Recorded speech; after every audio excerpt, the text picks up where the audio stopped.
నమస్తే, నా పేరు Shivaji. Welcome to our channel. ఆంధ్రప్రదేశ్లో జరిగినటువంటి లిక్కర్ కుంభకోణానికి సంబంధించి అరెస్ట్ అయినటువంటి చెవిరెడ్డి భాస్కర్ రెడ్డి గారు దాదాపుగా 90 రోజులుగా జైల్లోనే ఉన్నారు.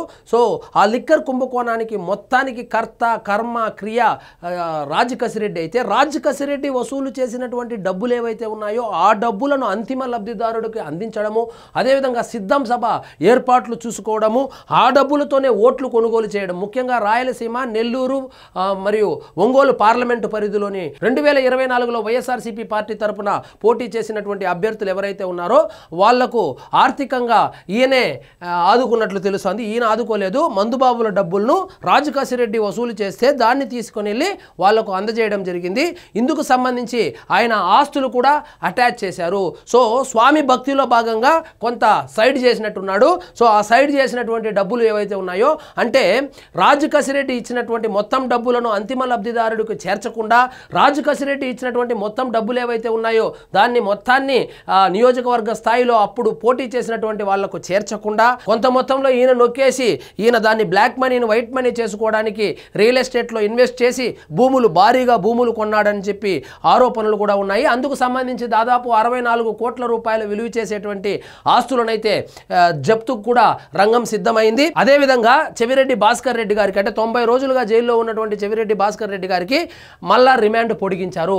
వచ్చే నెల 5వ తారీఖు వరకు రిమాండ్ అయితే పొడిగించడం జరిగింది. సో మద్యం వాసనే నాకు తెలియదు, మద్యం వలన నేను నా సోదరుణ్ణి నా తండ్రిని కోల్పోయాను కాబట్టి నాకు మద్యం వాసనే తెలియదు, మద్యం వ్యాపారాలే నాకు లేదు, నేను 1996-97 ప్రాంతం నుంచే నేను రియల్ ఎస్టేట్లో ఉన్నాను, రియల్ ఎస్టేట్కు సంబంధించినటువంటి భూములను అటాచ్ చేస్తున్నారని చెప్పి వాపోయారు. అంటే వీళ్ళకి కోర్టు అంటే భయం లేదు, పోలీసులు అంటే భయం లేదు, సో రాజ్యాంగం అంటే గౌరవం లేదు. కోర్టు చాలాసార్లు హెచ్చరించింది, దాదాపు 2-3 సార్లు హెచ్చరించింది. ఈ కోర్టు విచారణలో ఉంది కాబట్టి ఈ కేసుకు సంబంధించి ప్రెస్ మీట్లు పెట్టకూడదని చెప్తే నిన్నటికి నిన్న మళ్ళా ప్రెస్ మీట్ పెట్టాడు. ప్రెస్ మీట్ చూడండి, కోర్టు ఆదేశాలను మరోసారి ధిక్కరించిన చెవిరెడ్డి ఈ కేసు గురించి కోర్టు ప్రాంగణంలో మాట్లాడవద్దని న్యాయమూర్తి ఇప్పటికే 2 సార్లు చెవిరెడ్డిని హెచ్చరించారు. అయినా మరోసారి ఉల్లంఘించారు. శుక్రవారం రిమాండ్ విధించిన తర్వాత పోలీసులు చెవిరెడ్డిని కారాగారానికి తరలించే సమయంలో ప్రాంగణంలో కరపత్రాలు పంచారు, మీడియా ఎదుట మాట్లాడారు. సో అత్తగారింటికి వెళ్ళినట్టుందే కానీ జైలుకి వెళ్ళినట్లేదు. మద్యం కుంభకోణం కేసులో నిందితులకు వచ్చే నెల 5వ తేదీ వరకు రిమాండ్ పొడిగిస్తూ విజయవాడ ఏసీబీ కోర్టు ఉత్తర్వులు జారీ చేసింది. సో చెవిరెడ్డి భాస్కర్ రెడ్డి గారు చెప్పినట్లు అది అటాచ్ చేస్తున్నటువంటి ఆస్తులు ఏవైతే ఉన్నాయో అది ఆయన కష్టార్జితం అయితే, సో ఈయనొకరినే ఎందుకు టార్గెట్ చేస్తారు అంటే ఏమంటాడు, రాజకీయ కక్షలో భాగంగా చేస్తానంటున్నారు. రాజకీయ కక్షలో భాగంగా నిజంగా చంద్రబాబు నాయుడు గారు కక్ష తీర్చుకోవాలంటే డైరెక్ట్గా జగన్మోహన్ రెడ్డి గారి మీద తీర్చుకుంటాడు కానీ చెవిరెడ్డి భాస్కర్ రెడ్డి మీదనో లేకపోతే మిథున్ రెడ్డి మీదనో ఎందుకు తీసుకుంటాడు?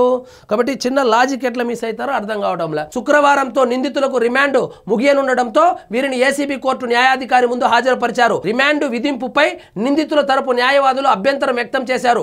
ఏ సెక్షన్ ప్రకారం రిమాండ్ పొడిగించారన్న అంశాన్ని తెలుపాలని కోరారు. నిందితులు 90 రోజులకు పైగా జైల్లో ఉన్నారని, ఛార్జ్ షీట్ కూడా దాఖలైనా కేసు దర్యాప్తు ఇంకా జరుగుతోందని సిట్ చెబుతోందని నిందితుల తరపు న్యాయవాది పొన్నవోలు సుధాకర్ రెడ్డి వాదించారు. నాకు ఇన్ని రోజులు అర్థం కాలే ఎందుకు చెవిరెడ్డి భాస్కర్ రెడ్డి గారికి బెయిల్ రాలేదని. అసలు విషయం ఏంటంటే పొన్నవోలు సుధాకర్ రెడ్డి గారు డీల్ చేస్తున్నారంట కేసుని. సో మంచిది. సో మొత్తానికి లిక్కర్ కుంభకోణానికి సంబంధించి ఆరోపణలు ఎదుర్కొని జైల్లో ఉన్నటువంటి రిమాండ్ ఖైదీగా ఉన్నటువంటి చెవిరెడ్డి భాస్కర్ రెడ్డి గారికి మళ్ళా రిమాండ్ పొడిగించారు. వచ్చే నెల 5వ తారీఖు వరకు రిమాండ్లో ఉండబోతున్నారు. సో మొత్తం దాదాపుగా 90 రోజులకు పైగా జైల్లో ఉన్నారు. సో లిక్కర్ కుంభకోణమే జరగకపోయి ఉంటే 90 రోజులు జైల్లో ఎవరినైనా పెడతారా ప్రజాస్వామ్య దేశంలో? ఎందుకు వీళ్ళకు బెయిల్ రావడం లేదు? ఎందుకు అందరు ఆస్తులు అటాచ్ చేయకుండా ఈయన ఆస్తులు రాజ్ కసిరెడ్డిదే ఎందుకు అరెస్ట్ చేస్తున్నారు? పక్కా ఆధారాలు ఉన్నాయి కాబట్టే అరెస్టులు అయితే జరుగుతూ ఉంది. రియల్ ఎస్టేట్ ఆస్తులను అటాచ్ చేస్తామంటున్నారు. రియల్ ఎస్టేట్ ఆస్తులను అటాచ్ చేయకుండా ఉండాలంటే మీరు క్లారిటీగా చెప్పాలి. మద్యం కుంభకోణం ద్వారా వచ్చినటువంటి ఆ డబ్బులు ఏవైతే ఉన్నాయో ఆ డబ్బులతో ఈ ఆస్తులు కొన్నాను, కావాలంటే ఇవి అటాచ్ చేసుకోండి, ఇవి నా కష్టార్జితంతో కొన్నాను, నాకు ఎమ్మెల్యేగా వచ్చేటువంటి ఆదాయంతో కొన్నానని చెప్పి ఈ ఆస్తులు అటాచ్ చేయొద్దని మీరే క్లారిటీగా విచారణలో చెప్పేస్తే మద్యం కుంభకోణంలో సంపాదించినటువంటి ఆస్తులను మాత్రం అటాచ్ చేస్తారు, మిగిలినవి వదిలేస్తారు.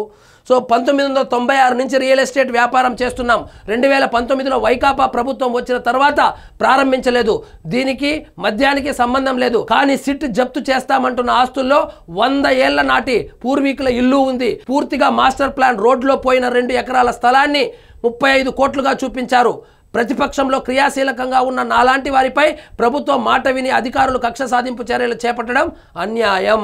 మద్యం విషయంలో నాకు సెంటిమెంట్ ఉంది, దాన్ని కాదని లిక్కర్లో సంపాదించం.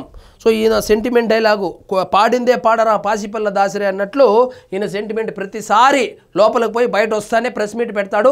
నాకు లిక్కర్ అంటేనే పడదు, వేద పాఠశాలను నడుపుతున్నటువంటి నా మీద మద్యం కుంభకోణం ఆరోపణలు వేస్తారా అని చెప్పి వాపోతూ ఉంటాడు. సో అదే జరిగింది నిన్న కూడా. సో మొత్తానికి చెవిరెడ్డి భాస్కర్ రెడ్డి గారు ఇప్పట్లో బయటకు వచ్చేటువంటి పరిస్థితే కనబడడం లేదు. పక్క ఆధారాలతో దొరికిపోయాడు. దాదాపు 66 కోట్ల రూపాయలు విలువ చేసేటువంటి ఆస్తులను కూడా జప్తు చేయడం జరిగింది. అంతేకాకుండా ఆయన రిమాండ్ను కూడా వచ్చే నెల 5వ తారీఖు వరకు పొడిగించారు. సో ఇదండి ఈరోజు మన టాపిక్. మీకు ఈ వీడియో నచ్చినట్లయితే లైక్ చేయండి, షేర్ చేయండి, ఛానల్ మాత్రం సబ్స్క్రైబ్ చేసుకోవడం మర్చిపోవద్దు.